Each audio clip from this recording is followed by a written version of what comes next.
Assalamualaikum warahmatullahi wabarakatuh.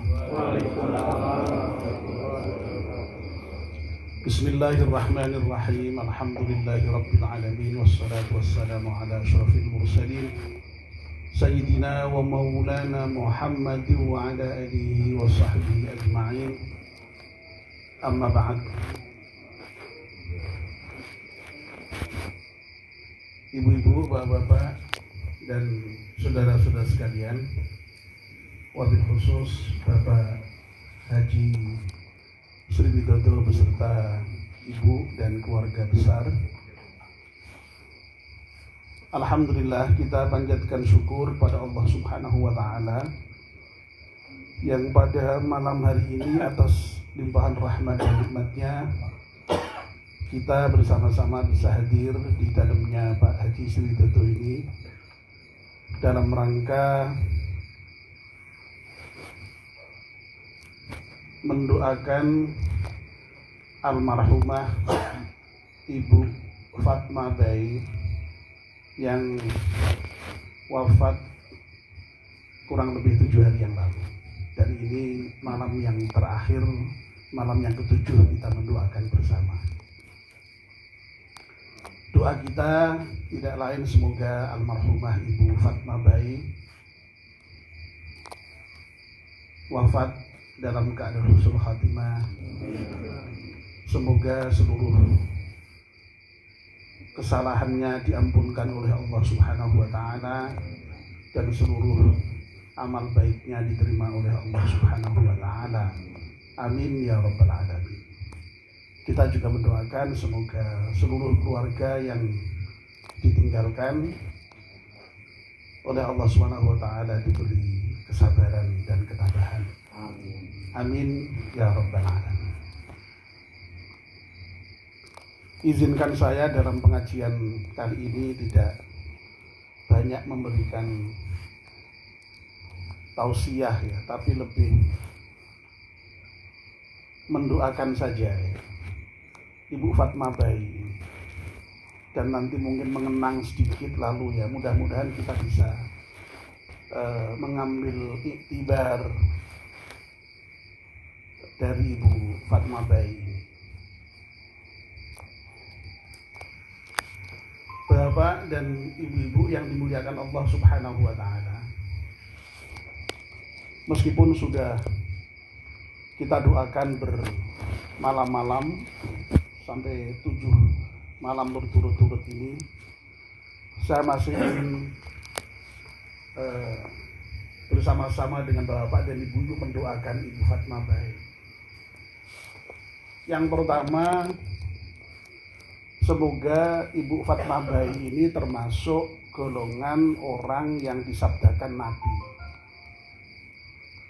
Nabi kita bersabda, orang yang terbaik adalah orang yang panjang umurnya dan baik amalnya. Khairun nas man tala umruhu wa hasuna amaluhu. Kita doakan semoga almarhumah Ibu Fatma Bayi ini termasuk orang yang disabdakan Nabi itu, orang yang diberi umur panjang dan baik amalnya. Sebagaimana kita ketahui ya, di papan pengumuman itu Ibu Fatma Bayi wafat dalam usia 67 tahun. Jadi cukup panjang usianya, mudah-mudahan sekali lagi termasuk orang yang panjang usianya dan baik amalnya. Amin ya rabbal alamin. Yang kedua,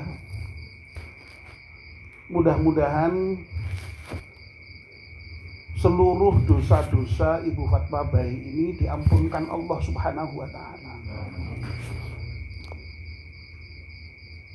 Sebab Rasulullah Shallallahu Alaihi Wasallam dalam salah satu hadis yang sahih ya, yang saya sudah juga sering ini menyampaikan, bahwa orang itu ketika oleh Allah diuji dengan sakit, ujian sakit itu akan menggugurkan dosa orang yang sakit itu. Bahkan Rasulullah itu menggambarkan sebagaimana daun yang gugur dari pohon, ya. Jadi gugur karena sakit. Tadi Pak Wid sudah menyampaikan informasi kepada kita, Ibu Fatma Bayi ini sakit sudah cukup lama,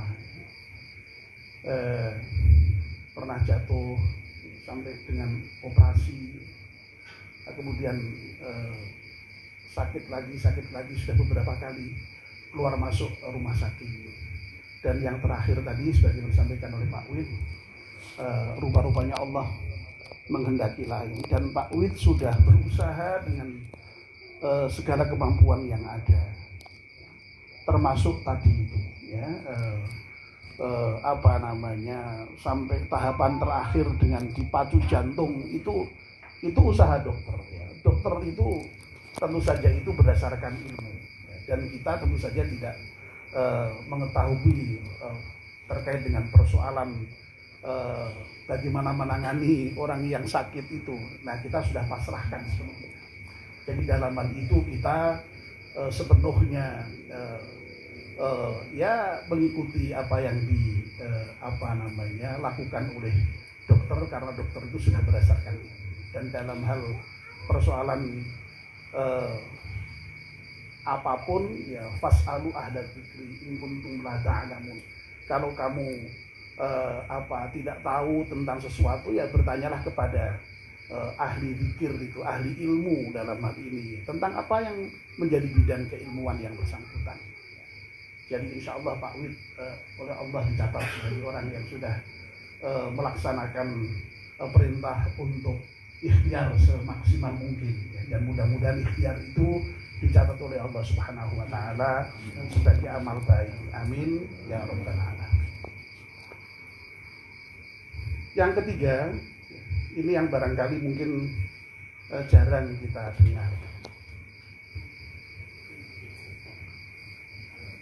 Kita doakan juga semoga Ciim ini, jadi saya itu memanggilnya Ciim karena saya sebagai tetangga dekat, karena Pak Wid dan keluarga itu manggilnya Ciim, ya taunya Ciim, ya. Saya juga baru tahu nama aslinya itu Fatma Bayi ketika kemarin saya minta tanya Pak Hamzah, Pak tolong nama lengkapnya disampaikan, ya tanya Pak Wid, mau saya umumkan itu, ya. Jadi saya tahunya Ciim, ya, panggilan saya ya manggilnya Ciim saya. Semoga Ciim ini juga termasuk orang yang disabdakan oleh Allah, ya, dalam hadis qudsi, ya, disampaikan oleh Rasulullah, sabda Allah yang disampaikan oleh Rasulullah. Jadi Allah dalam salah satu hadis qudsi yang ini juga sahih hadisnya, ya, riwayat Bukhari, Allah bersabda demikian, idza talaitu abdi bihabibataihi fasabara awwatuhu minhumal jannah.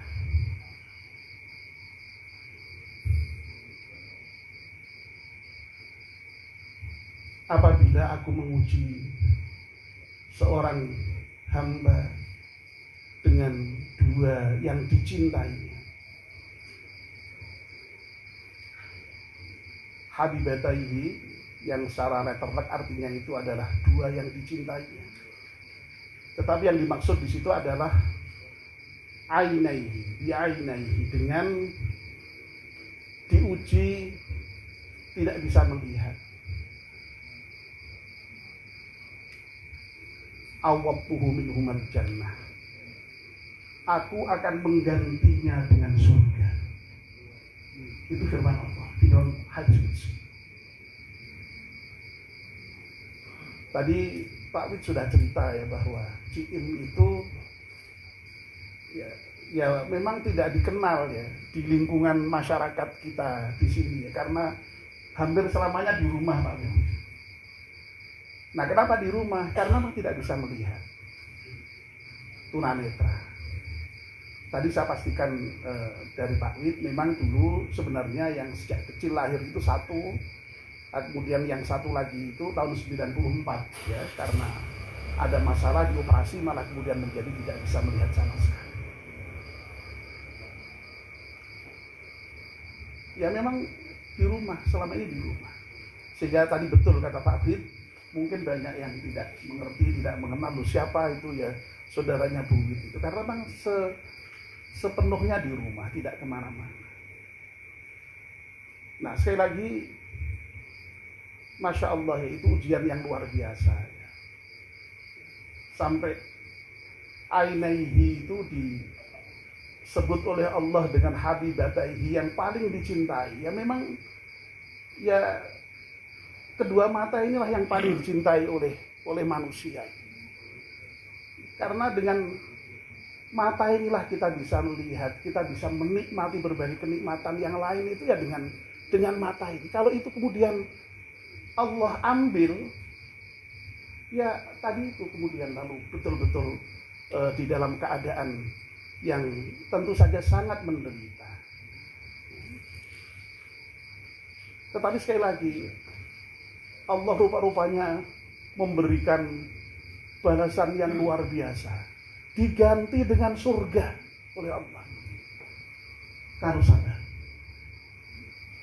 Nah, kita doakan ya semoga si Im sabar. Dan saya menyaksikan, meskipun saya juga tidak sering-sering ketemu si Im gitu ya.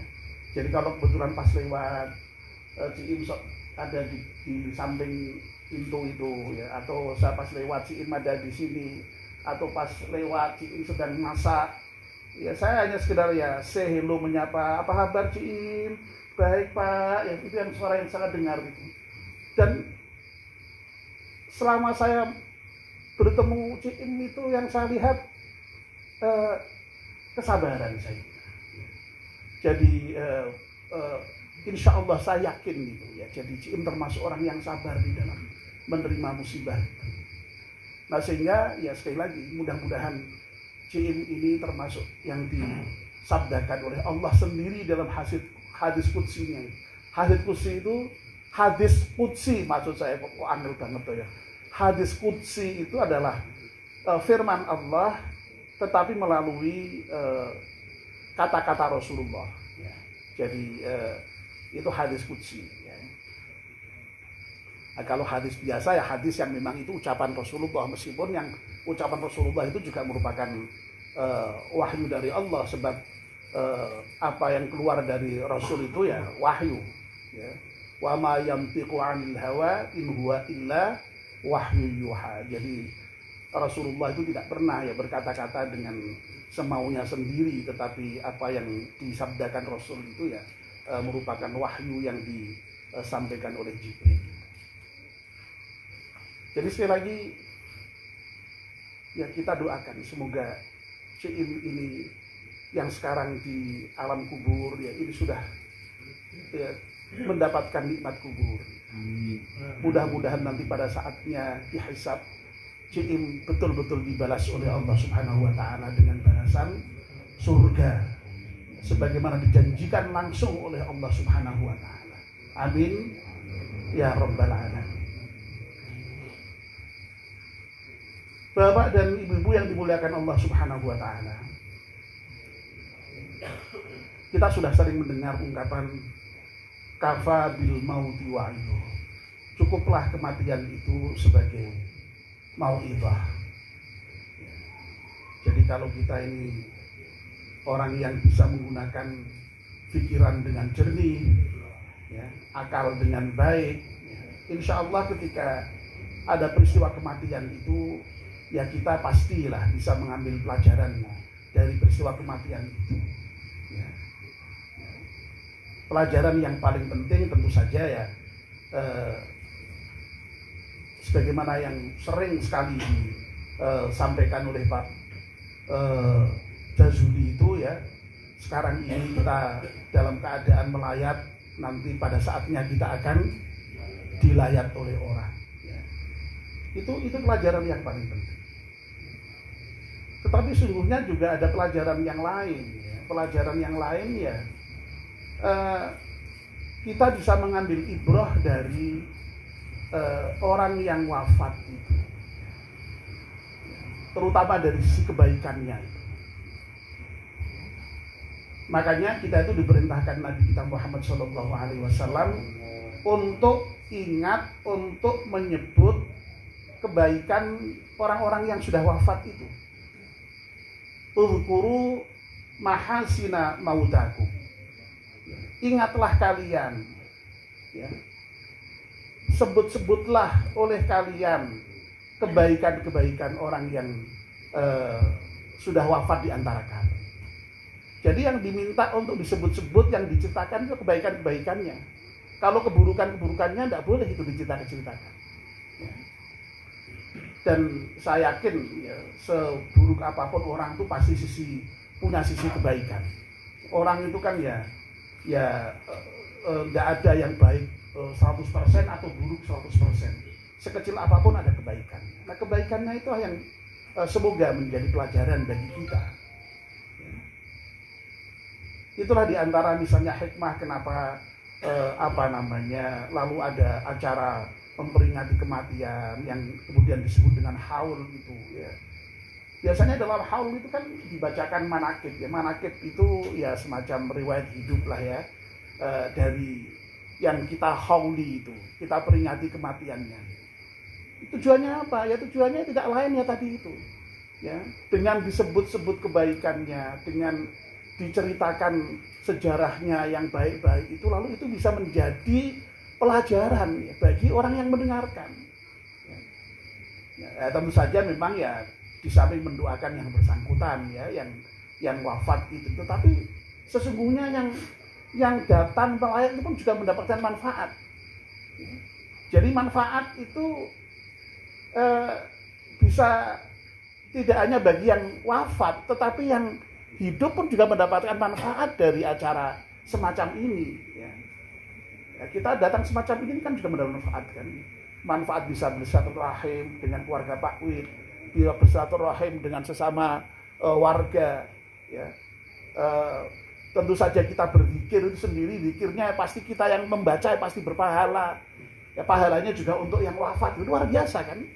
Ya. Apalagi kemudian ada mau'izah ya seperti ini ya, ini mudah-mudahan bermanfaat untuk kita semua. Manfaat. Nah sekali lagi dengan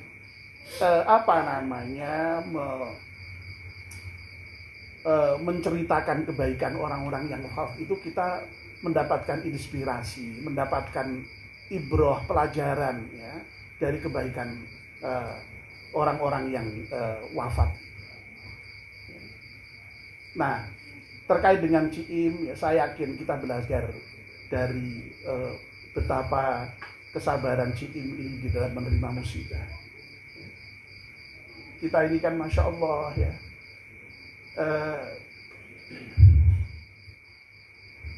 baru mendapatkan musibah sedikit saja itu sudah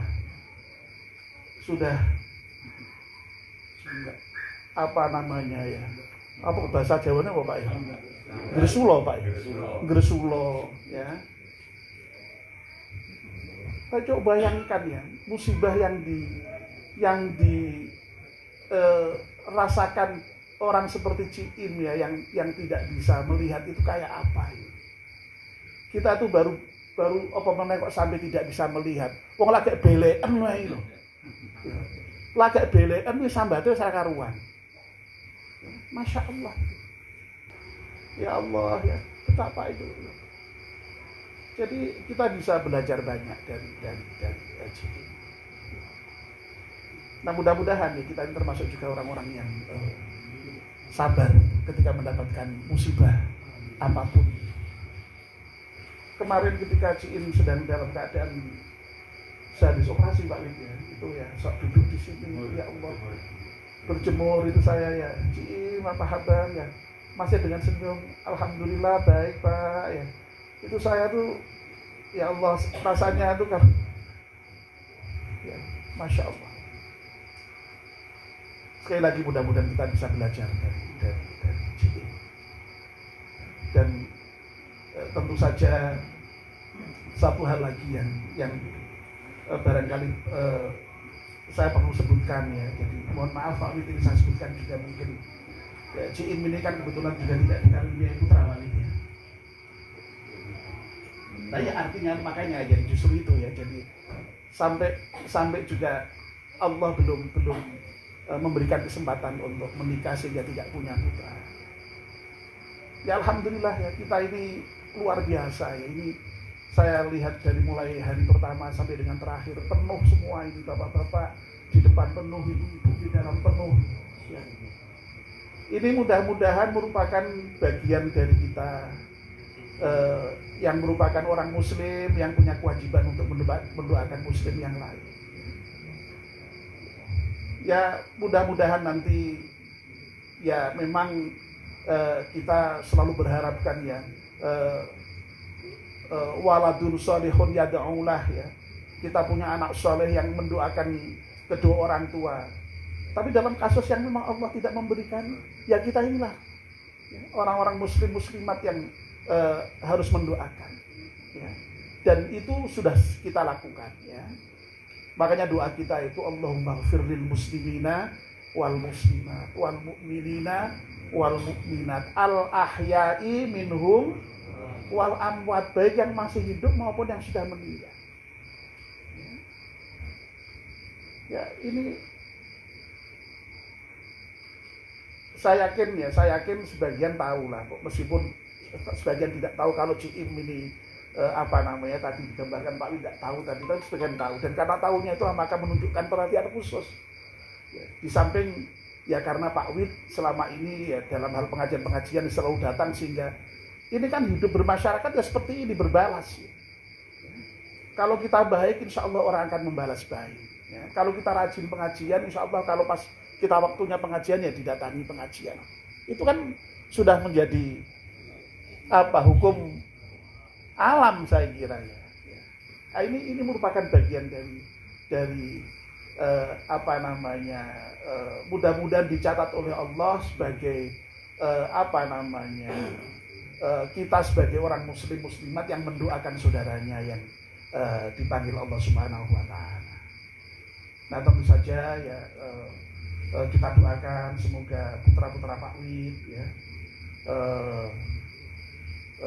dari mulai yang pertama si Aik, ya, si Eli dan Rizka ini yang memang diasuh sejak kecil ya, ini anggaplah ya ini Ciim ini sebagai orang tua ya yang tolong ya kalau si Aik dan Eli kalau Eli ada ya, Eli ada, Rizka ada ya, tolong ya ini diperhatikan ya, sertakan selalu doa-doa di dalam doa-doa Eli, Ai, Rizka itu untuk Ciim ya. Dan mudah-mudahan kita semua lah, mudah-mudahan meskipun toh tidak menyebut khusus itu juga teralamat juga kepada Ciim. Amin ya rabbal alamin. Itu saja saya kira ya, jadi tidak banyak tausiah, ini hanya sekedar doa-doa dan harapan-harapan ya. Jadi, saya bersaksi ya, meskipun tidak banyak interaksi, Ciim itu orang yang luar biasa, orang baik ya, Masya Allah ya.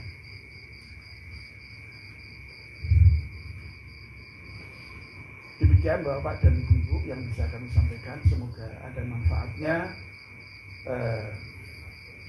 Kurang lebihnya maaf. Wassalamualaikum warahmatullahi wabarakatuh.